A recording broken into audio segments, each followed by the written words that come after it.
We've got lending criteria changing. You've got the banks where they're saying, do you know what?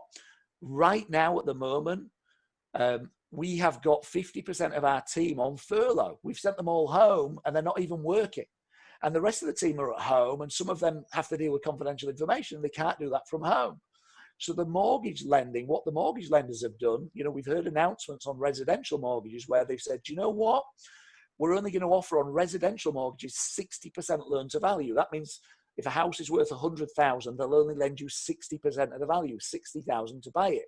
Now, this is on residentials. Banks like the Virgin Group have dropped to 65%. Barclays dropped to 60%, one of the first ones to drop it. And so they've dropped, and they're saying, if you want to borrow more than that, we're just not lending it at the moment.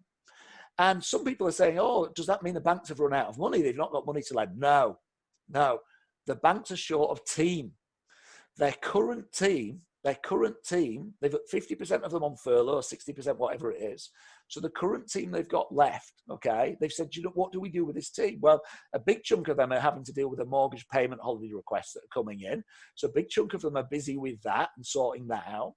And then the rest of the team they have left, they said, they may as well just deal with the current applications we've already got.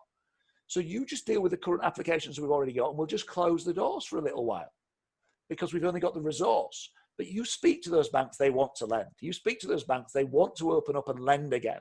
So this is totally different to the credit crunch, as in they've not run out of money, they want to lend. Whereas before they'd run out of money, the government were having to lend them money, okay? But it does mean at the moment, there's less mortgages available. Now, by the way, there are still buy-to-lets with a 25% deposit, and quite a few of them.